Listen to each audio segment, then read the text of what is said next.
लोगों को नेता बदलते, आका बदलते, पार्टी बदलते सुना है, लेकिन अब तो लोग भगवान बदलने लगे हैं। भाजपा ने भगवान राम का नाम लेकर, भगवान राम के नाम का दुरुपयोग करके सत्ता प्राप्त की, लेकिन अब भगवान राम की नहीं, अदानी की आराधना चल रही है भाजपा में।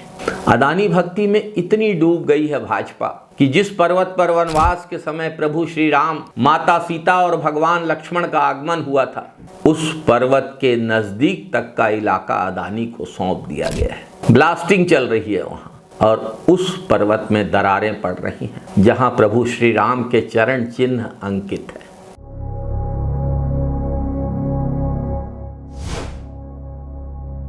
नमस्कार साथियों, सरगुजा का रामगढ़ पर्वत, अगर इसके पुरातात्विक महत्व की बात करें तो सीता बेंगरा, जोगी मारा गुफाएं मौर्य काल की प्राचीन गुफाएं हैं, जिन्होंने भारत के सबसे पुराने नाट्यशाला के रूप में प्रयोग के प्रमाण प्रस्तुत किए हैं।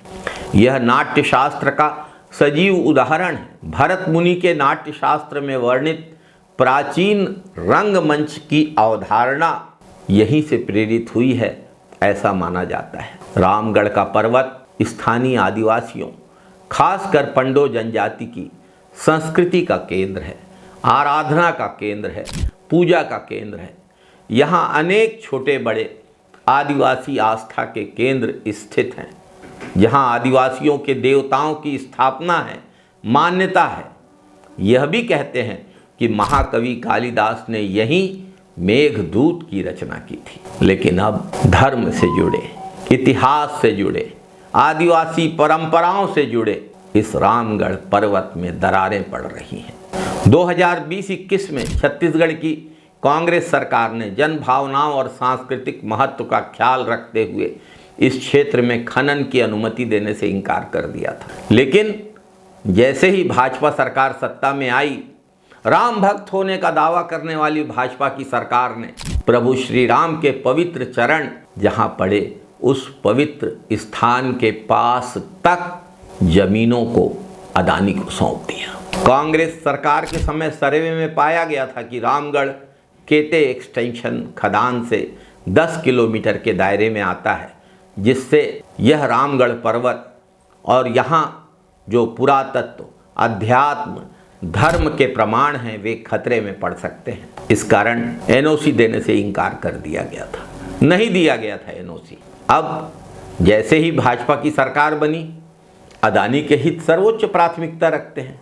नया सर्वे किया गया, जो 10 किलोमीटर के भीतर की दूरी थी वो 11 किलोमीटर बता दी गई और स्वीकृति दे दी गई। कांग्रेस ने खदान की अनुमति देने का विरोध किया। कांग्रेस ने कहा कि इससे रामगढ़ के पर्वत को नुकसान पहुंचेगा, रामगढ़ पर्वत प्रभावित होगा।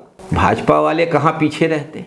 जांच के लिए एक टीम बनाई, वह टीम रामगढ़ पर्वत गई। उस टीम ने मुआयना करके अपनी रिपोर्ट तैयार की। भाजपा की रिपोर्ट में लिखा था कि इस क्षेत्र में खदान खुलने से रामगढ़ पर्वत को कोई नुकसान नहीं होगा। व्हाट्सएप यूनिवर्सिटी के ज्ञानियों ने भी रिपोर्ट दी कि रामगढ़ पर्वत तो बहुत दूर है, कोई नुकसान नहीं पहुंचेगा।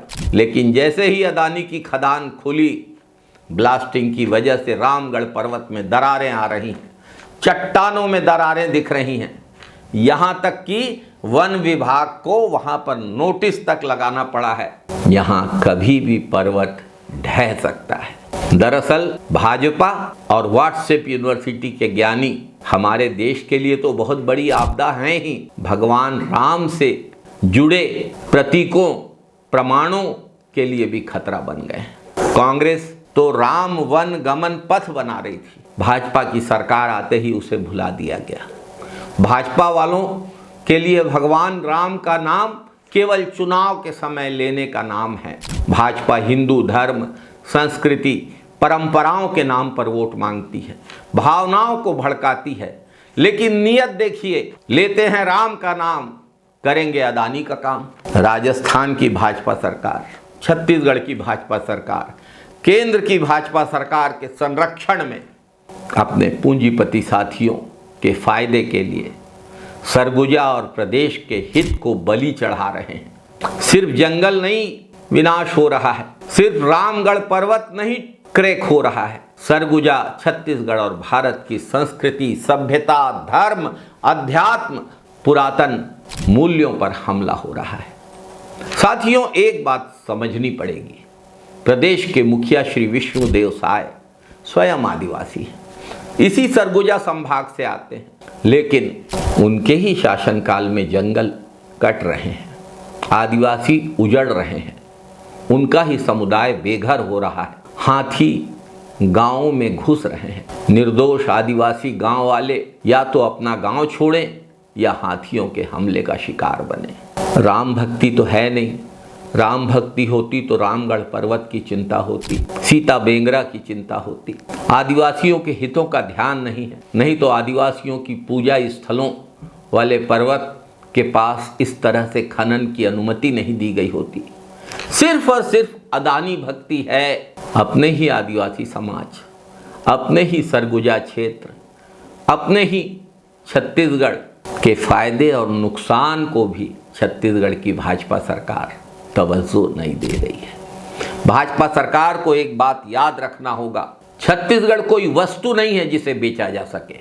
हसदेव का जंगल सरगुजा के छत्तीसगढ़ के आदिवासियों की संपत्ति है और आदिवासियों के साथ कंधे से कंधा मिलाकर भाजपा सरकार के तुगलकी फरमानों के खिलाफ लड़ाई जारी रहेगी। हसदेव बचाओ, छत्तीसगढ़ बचाओ, आदिवासी बचाओ, एक तीर एक कमान, सब आदिवासी एक समान। जय सेवा, जय जोहार, जय छत्तीसगढ़, जय हिंद साथियों।